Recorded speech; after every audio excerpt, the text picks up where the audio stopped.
Hey, this is Bret Lott talking to my good friend Scott Peeples. We've known each other for a very long time, traveled the world together, and I'm delighted to be able to talk to him about his new, just really terrific book, Man of the Crowd. Hello, Scott. Hi, Brett. Thank you. Nice office over there. I'm broadcasting from a remote, undisclosed location in Hanahan. So anyway, we're going to talk about your book for a little while, and I'm glad you could take this time to do that. So first off, I really enjoyed the book. I thought it was a great biography and actually heartbreaking and just beautiful story. What inspired you to write this book about him and these places where he lived? Well, it kind of got started back in 2009, which was the 200th anniversary of Poe's birth. And at that point, any city where Poe had lived wanted to do some kind of commemoration or celebration. Um, and that in itself kind of got me thinking. Philadelphia and Baltimore got into kind of a friendly, maybe not so friendly rivalry about which city Poe really belonged to. Um, I did a talk at Boston College on the topic of Poe and place, and that was also to try to get Boston kind of back on the Poe map because it's the town where he was born. And so that really kind of got me thinking about Poe's relationship to all of these different cities and how, unlike a lot of other famous American writers from his time, he doesn't really have a hometown. He doesn't have a place that he's closely associated with. Mhm. And so that's kind of what got me going on it. And I thought about it for a long time and then started conceptualizing the book. A couple of years later, I went and talked to my friend Michelle Van Paris about the possibility of doing photographs with the book. And she liked the idea and got on board. And so one of the things that I'm really excited about is that the book has her photographs throughout. Yeah, what was really, for me, one of the really beautiful aspects of a beautiful book was the use of those photographs. First off, they're beautifully done. They're not like snapshots to plug into a book, some scholarly text. They're actually art, and I really thought they helped the story resonate. Did you want to talk a little bit about those? Yeah, let me try to share a few of those with you. These are photographs of the Monumental Church in Richmond, Virginia. Poe, of course, grew up for the most part in Richmond. He was in London with the Allan family for about 5 years, but otherwise, from the time his mother died up until about 1826, he lived in Richmond. And this church was built on the site of a tragic fire that took place not long after Poe's mother died. And so he probably would have associated, on some level, he would have associated this site with his mother's death. His foster family rented a pew, and one of the photographs is a photograph of the pew that the Allan family rented. Yeah. So this is a place that Poe would have known in Richmond, and we were fortunate enough to get inside for Michelle to take some pictures. And as you can see, she edited this group of photographs in a really evocative way, and I just love the effect that she got from this visit to the church. Yeah, and also just what I found was very, again, beautiful was, yeah, this is associated in Poe's mind with his mother, because his mother was a noted actress. That was something that he seemed to, as you said, sort of might have conflated, the death of his mother with the burning down of the theater in which she'd acted, and then that giant church there as a monument. I thought that was just beautifully done. Yeah, this is another photograph from Richmond. It's actually a blending of an archival photograph and a photograph that Michelle took. This is the corner of 15th Street and Main, where the magazine, the Southern Literary Messenger, was located, and which is where Poe worked in the mid-1830s. And so this is another just kind of cool effect, I think, because you get the archival photograph sort of framed by the way that the site looks today. I think that's really cool. That really helped the entire, just, that was one of the few places where he actually worked, had jobs, you know, a job for a measure of time, and to be able to see it like that within the context, the present context, I thought was really neat, beautifully done. I use that word beautiful a lot because this is a beautiful book. Sorry. Yeah. How does this book, one of the things, here's what I really liked about the book. It's a really concise book. It's a biography, and it's got these photographs, and also has maps and things like this, plats and things. But it was like seriously just a boots on the ground life of Poe, where he lived, and also a biography. So yeah. It covers his, you know, the major works of his, and gives enough of an analysis of it to help us to understand him without going overly scholarly. But, you know, we lay people, I'm not a Poe, you know, professional. You, however, around campus are known as Dr. Poe. So, but for me, as a lay person, I really enjoy the fact that I really had a sense of him being in a particular place. Is that what you were trying to do in terms of the fact that he had no place that he was from? So let's look at the places where he was when he was in a place. Yeah, I mean, that's definitely what I was trying to do, Bret. You know, I'm glad to hear that it works.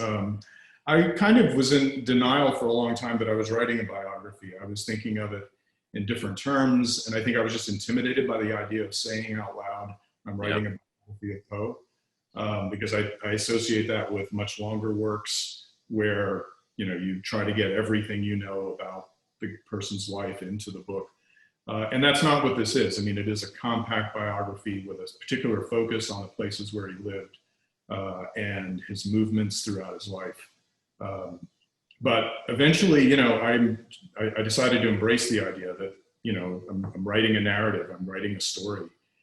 And that was something that was really exciting for me, but also, you know, kind of new. I mean, you're a storyteller by trade, and I'm not. I've mostly written literary criticism and literary history, and I had to kind of adjust the way that I write and to think about audience in a different way, so that I could, you know, try to write a different kind of book.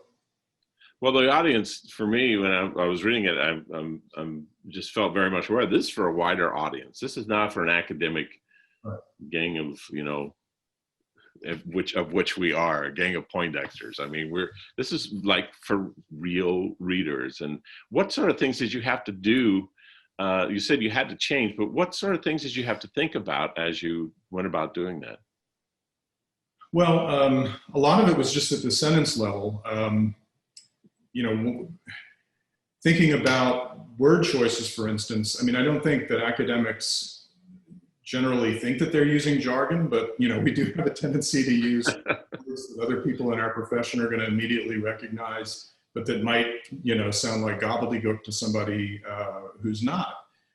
And so I had to get other people to look at it and just say, okay, you know, don't use that word. Yeah. Also quoting, I mean, I think academic writers tend to, they want to show their work, and so they quote each other a lot. Yeah. And so one of the things I had to sort of break myself of was mentioning other scholars throughout the text and quoting them. You know, I kind of learned to use notes in a new way, because I still want people who want to know, where did he get that? To be I actually very much enjoyed the notes. I like notes. I will scan back in there and look for the really big, the big meaty ones. And you did a good job with actually going a little, when it was interesting to me to go even deeper. So good job. Yeah. So things like that, just in terms of adjusting the style. Yeah.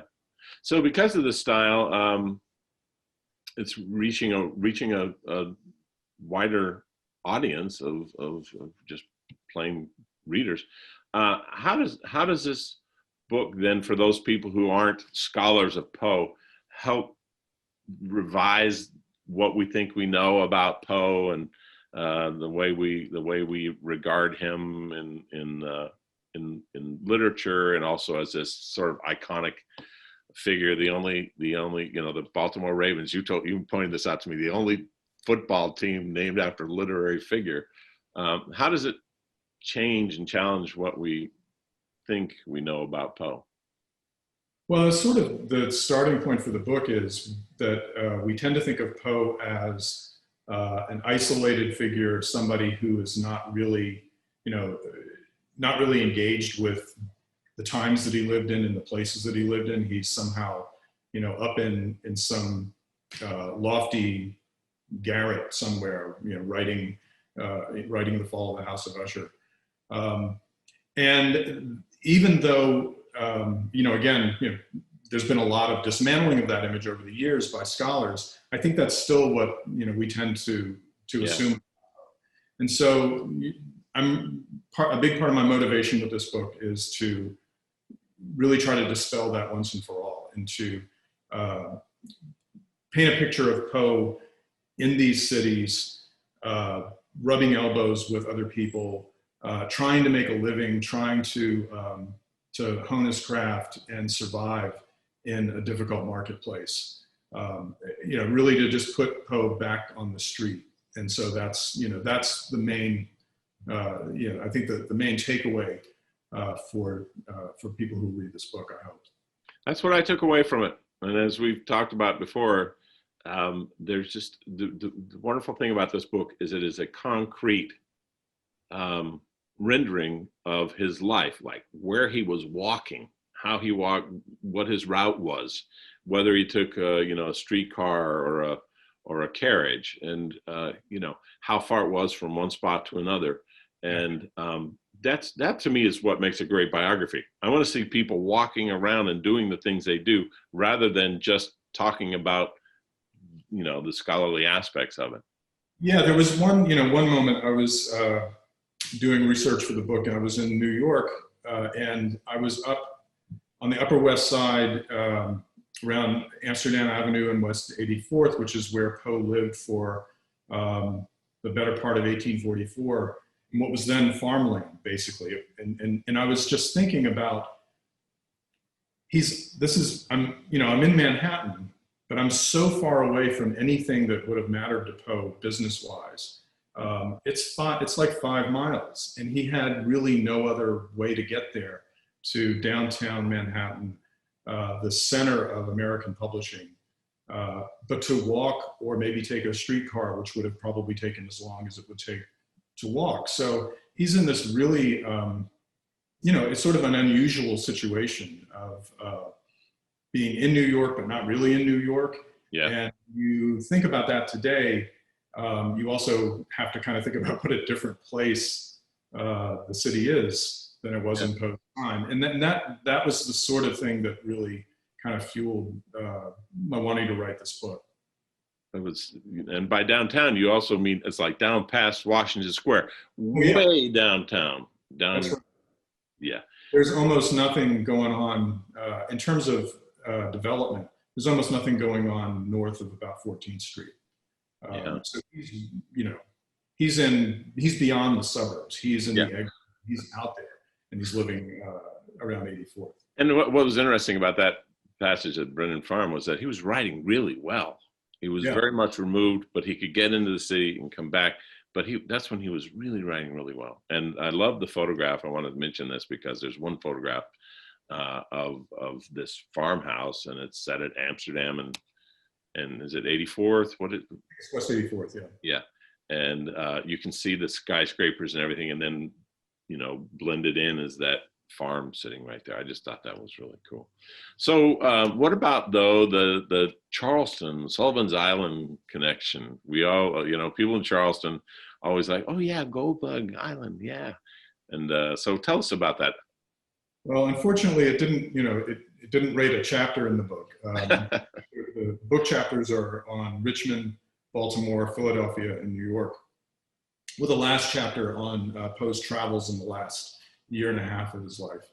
But I do talk a little bit about, the fact that Poe was stationed at Fort Moultrie for most of the year 1828. It's part of his itinerant life. It was sort of the beginning of his adulthood when he enlisted in the Army and just started moving around, in that case, because he was, commissioned to move around. But, I think it's an important moment for Poe. We don't know a whole lot about what he actually did as an enlisted man at Fort Moultrie, but he was having to sort of make his own way in the Army, and he rose to the rank of Sergeant Major, which was the highest rank available to an enlisted man. He was probably one of the few, if not the only, literate person in his company.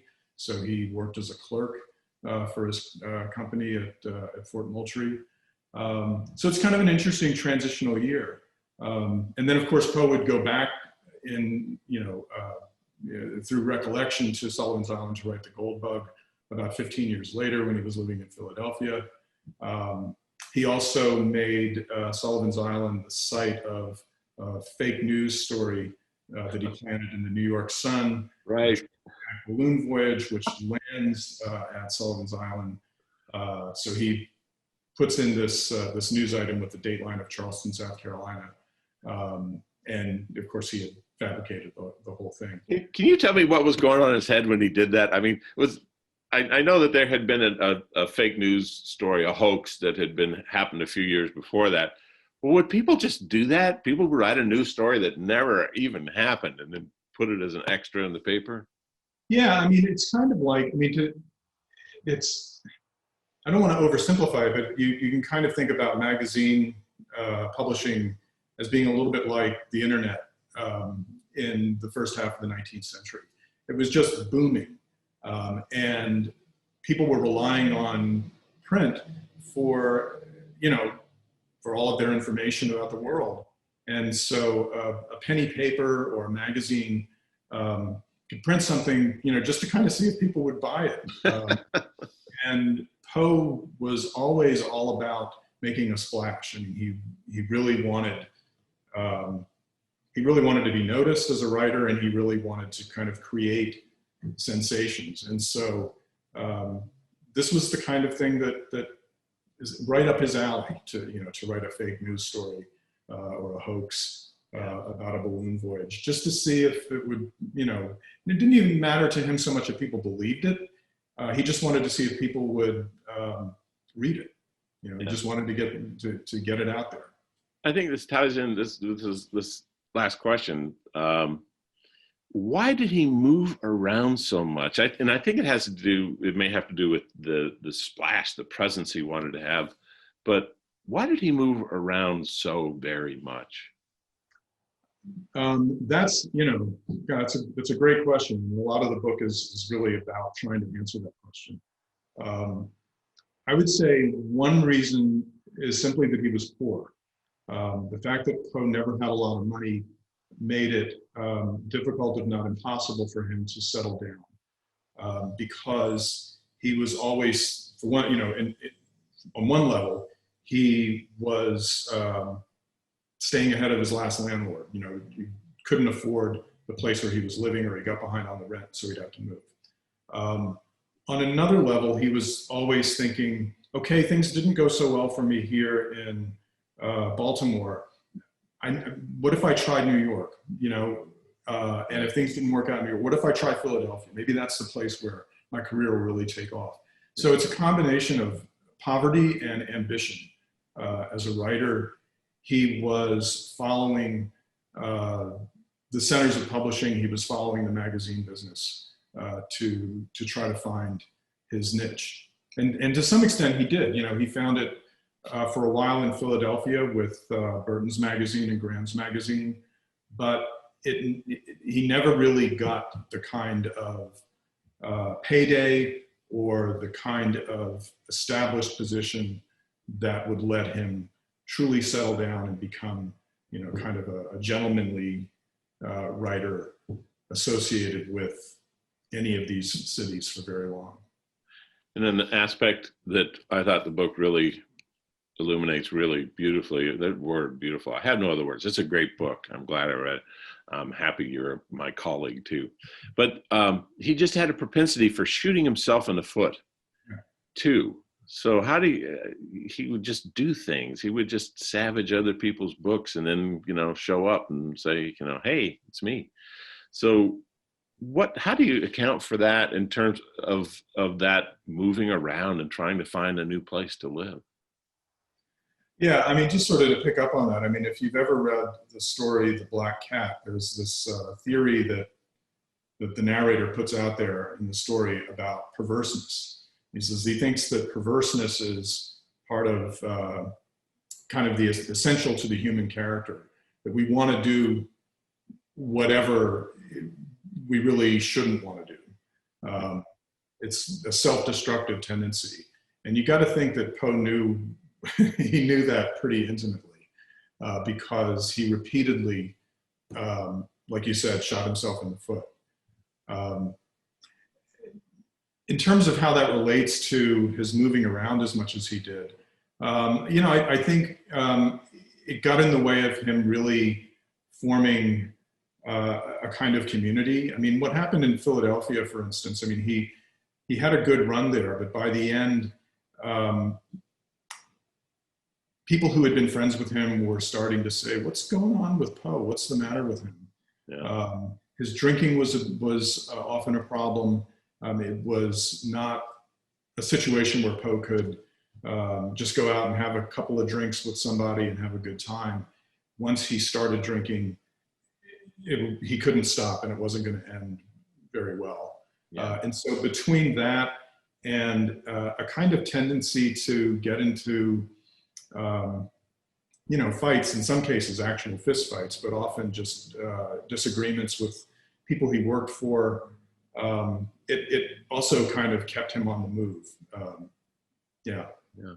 And to me, having read the book, and it just, it felt like that the template was set early when he was an orphan, and he was raised by these people who he was never adopted by them, and he lived his whole life with them, and they never adopted him. And there was no sense of, I have a home, I have a place, I have my people, because they never adopted him. They just, you know, took care of him. They took care of him very well. That was something that was very striking too. You know, they took care of him, but, you know, that sense of not having a home, which is finally what the whole book is about, is, you know, he really had no home, but he was a working, important writer who was always searching for some sort of home. Yeah. Yeah, I mean, I try not to psychoanalyze Poe too much in the book, but I mean, yeah. Certainly the fact that from the time he was born until he was almost 3, he was traveling constantly with, you know, with his mother, who was an actress, up and down the Eastern Seaboard. And then tragically she died. And then he is not adopted, but is fostered by the Allan family.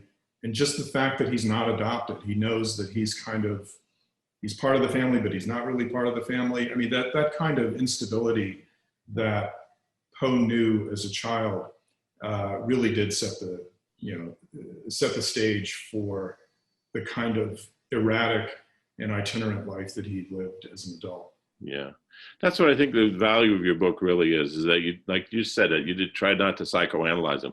You didn't. You simply told this story, and also with his work, you didn't overanalyze his work. It's just like, here's what he was writing, and this may be some echoes of what was going on at that time or who he was that were manifesting themselves in the story.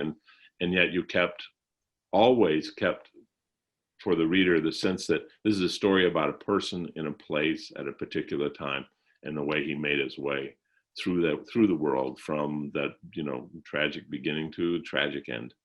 And I just think you did a terrific job.